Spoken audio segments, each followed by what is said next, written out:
Jugando con el lenguaje, parte 2.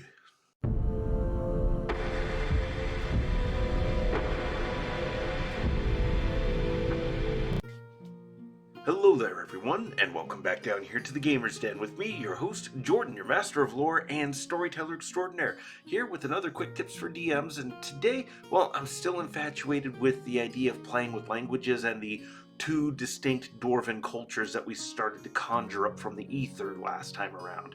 We will be getting around to the investigator class. It's just I'm not feeling super great still, so things are just a little bit slow, so I'm going to go off the cuff with this stream of consciousness and kind of progress along in real time, much like I did last time, and just kind of spin this up as we go along. But before we get into all of that, if you're new here to the channel, then go on down there, hit the subscribe button and become a regular member here at the Gamer's Den. Join that roster of legendary heroes. Or if you've already gone on ahead and done such a thing, then go on down to hit the like button and share the video far and wide. Now we'll go ahead and just dive right on into this. So, last time we had the dwarves of the Icejaw mountain range.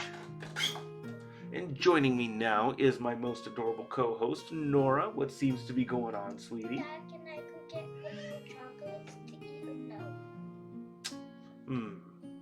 I'd say yes. Go ahead. Thank you. You're welcome, sweetie.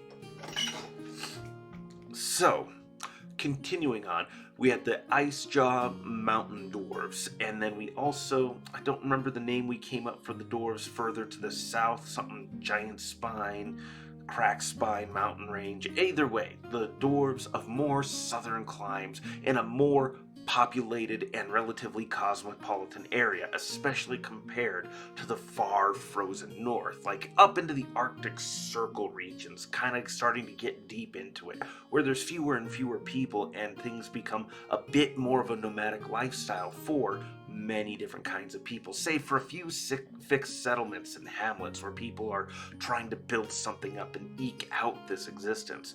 Already, these two separate environments do so much to impact the language, which is a reflection of the culture and the quality or kinds of thoughts that these different kinds of disparate peoples are going to generate. And while at their core, at that central core, both of these two separate dwarven mountain holds, they're still fundamentally dwarven. They still use the same root language. Things get to be very, very different for them. Much like you can say the same for Italian and French and Spanish. All three of those are Romance languages with Latin at their root. So there's quite a lot of similarities there.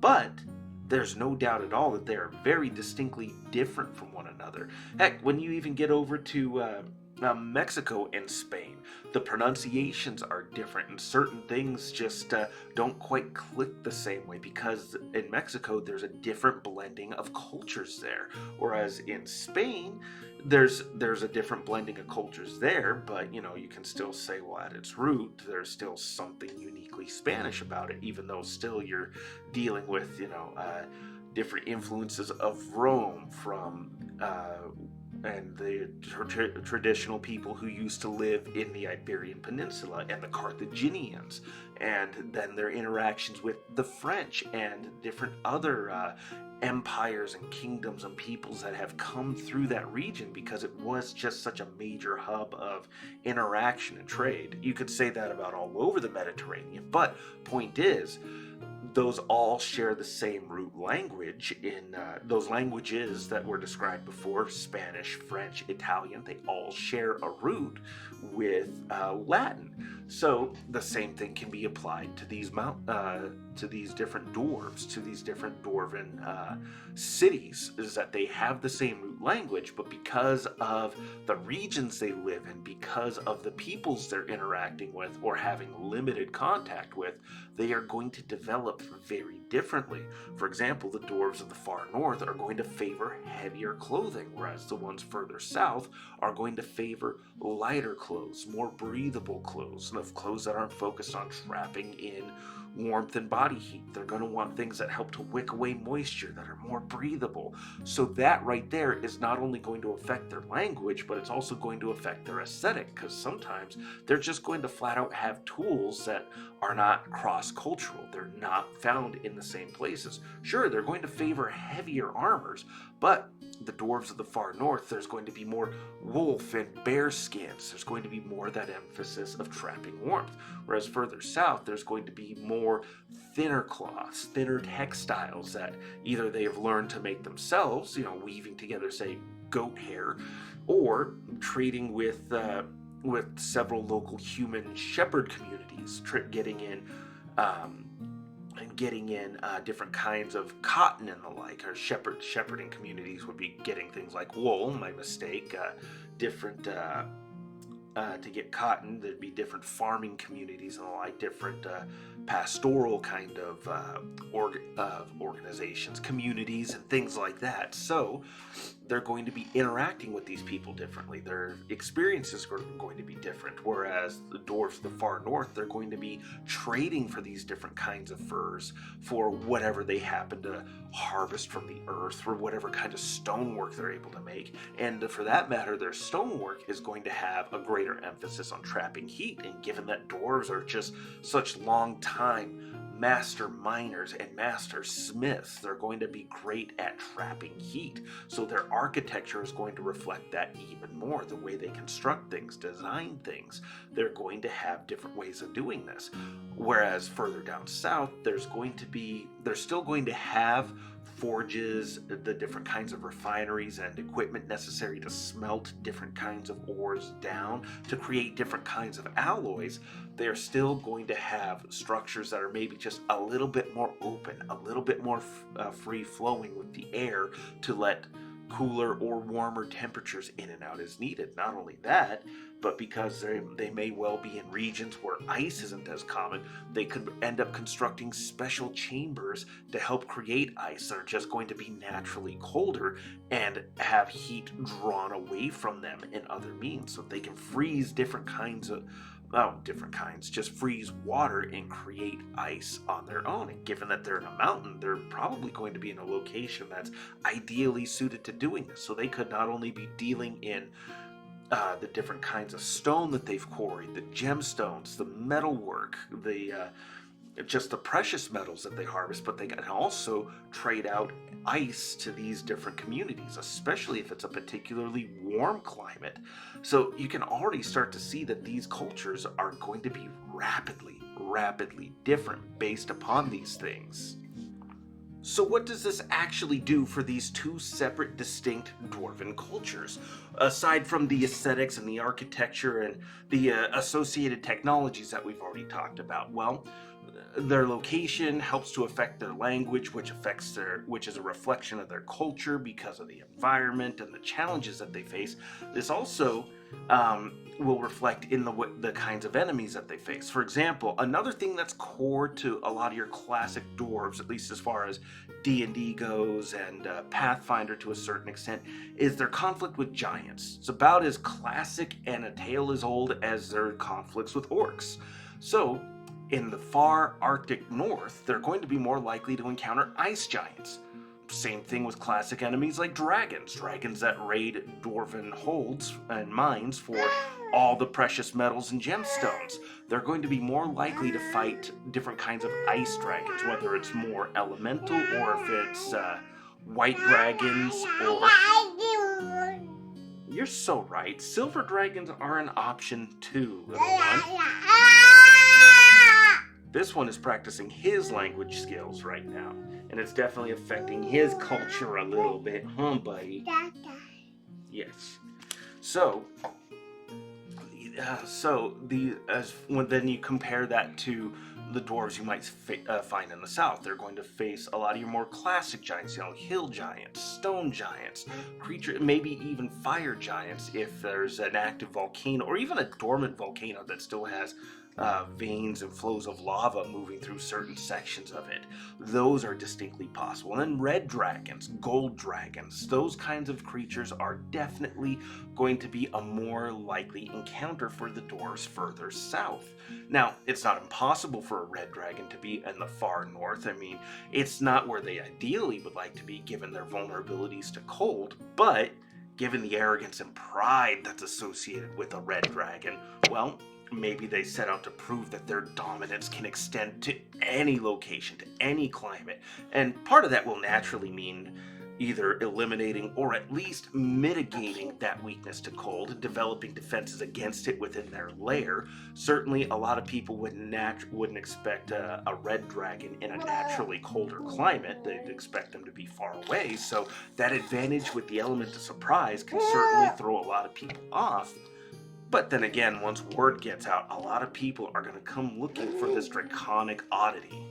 So anyways, that aside, there's so many other ways, like the different peoples that they interact with, not just the enemies they fight, but if they're dealing with nomadic tribesmen, they're going to be trading in the furs and the things that the nomadic tribesmen would be probably bringing to them, the different kinds of polar bear pelts, animal skins, wolf skins, any of the unique things from, say, a remoras, those parts that are responsible for generating those incredible fiery heats within their bodies. Those could definitely be interesting, and you could describe a way that these dwarves of the far north have found a way to use these remoras parts to help heat their forges or heat their homes even, depending on how they treat these different parts, these different pieces from the remoras. Maybe they alchemically treat it so that it just gives a long, slow burn, and that heat travels along particular stones that are good at retaining heat and help to keep the overall structure that much warmer. Or if it's treated yet another way, it burns with this white, hot, fiery glow that allows them to smelt and work with even some of the most difficult of metals, so that you can still lean into that traditional smithing aspect of the doors, but give it just a little bit of a different twist to make them that much more distinct. Apologies, folks, just one moment here. Gotta tend to the wee one. He's getting a little upset.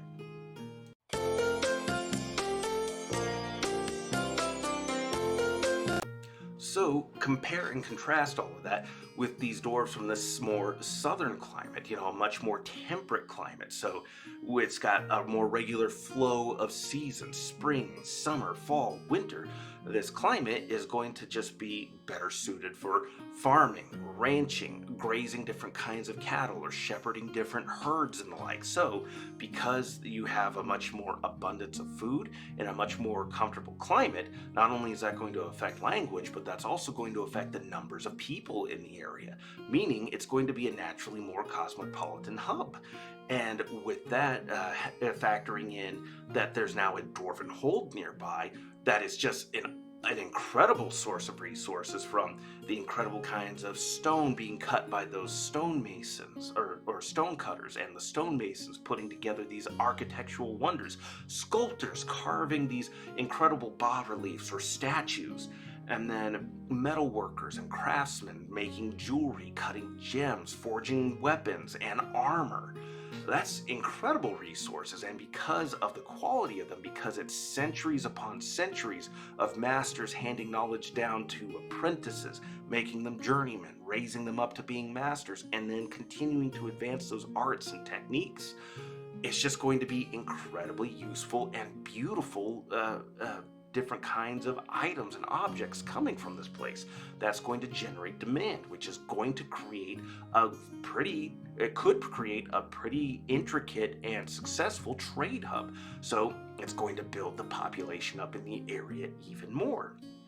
And the dwarves don't want to entirely miss out on this mercantile system, so they assign a clan or two to be more permanent representatives on the surface. And while maybe not every single person is permanently out there, their clan members are still rotating through, so the larger clan as a whole is getting time and experience interacting with different peoples. which is going to soften those rough edges and smooth things over just a little bit more. At their core, they're still dwarves, but because of their experiences and what they've been assigned to do, they are just naturally going to be better at being diplomatic with people, which in some ways, especially with a more traditionalist, if you're going more of a Warhammer kind of dwarf, then that could be horrifying because by all the ancestors, can you imagine letting go of a slight like that? That's a grudgeon right there.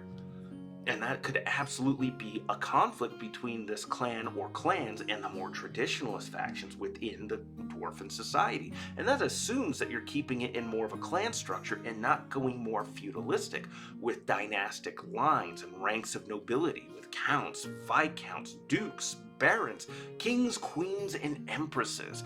Those kinds of social structures could easily cross-pollinate over from the outside communities that they're dealing with. And this focus on more mercantile wealth could lend these clans that much more status, depending on how the internal politics of this dwarven structure play out. And right there you can see another difference where that culture is going to be impacting the language and reflecting the thoughts of those dwarves, because they're dealing with a situation where there's a great number more people to deal with and they have outside representatives dealing with them, albeit in a mercantile fashion and not necessarily primarily diplomatic. That still creates a much more divisive set of circumstances, because in the far north, where these dwarves are much more isolated, they have to depend on one another, and that means that their structures, in many ways, their social and economic structures are going to be a bit slower to change. Not necessarily stagnating, just it's working. We don't need a whole lot of extra infighting, because while we are doing okay, especially compared to a lot of other people, we don't want to unnecessarily waste our resources with all this jockeying, bickering, and potential infighting or interclan dueling.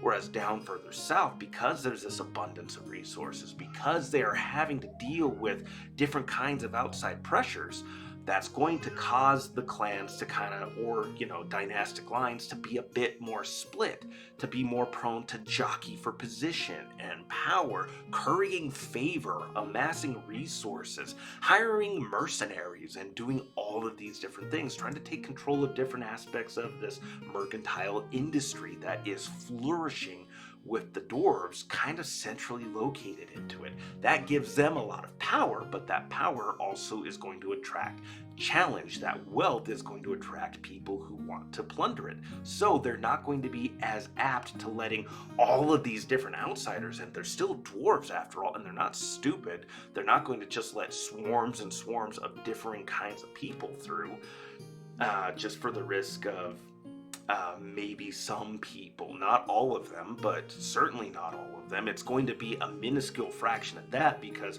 most people are smart enough to realize, hey, we're trading with these guys. Things are going smoothly. Yeah, we could probably barter for better prices, but, we're still making money. We want to keep things amicable. We want to keep on the good side of these dwarven people. So let's just try to do as best we can to acquiesce, to learn about them, or at least this clan that we're trading with, and just try to butter them up a little bit and keep smoothing things over so that we can get a better deal. It just makes more sense than fighting in the long run, but you're still going to encounter somebody who's dumb, greedy, and short-sighted enough to still want to just smash and grab now, to try to pick a fight with the dwarves, even though assaulting a mountain hold is just like a traditional siege is a nightmare of logistics and risks. Assaulting a mountain home where you don't know the numbers of different passages that they might have in and out of the place to potentially flank you, the centuries of experience their warriors are going to have, or training that goes into them, their arms, their armor, their siegecraft, their ingenuity. I mean, it's just a ridiculous idea. Most people aren't going to want to mess with that, not unless they have some serious mojo, some real power behind that punch that they're going to deliver. So just by playing around with language, we have created all of this, all these different situations and socio-political and economic entanglements and webs upon webs that help to detail this world and make it that much more interesting and fun. But what do you think? Go on down to the comments below and let me know your thoughts. Did you like today's video? Did you dislike it? Let me know either way and hit the like or dislike buttons and we'll engage in discussion down below. And if you've made it this far, especially with me rambling on like this with the stream of consciousness method that I like to keep going with, then why not go ahead and go down to hit the subscribe button? There must have been something you kind of liked here, so why not make yourself a regular member here at the Gamers Den and join that roster of legendary heroes. But with all that said, I've been your host, Jordan, your master of lore and storyteller extraordinaire. Thank you all so very much for your time. Good gaming to you all, and you all have yourselves a good night.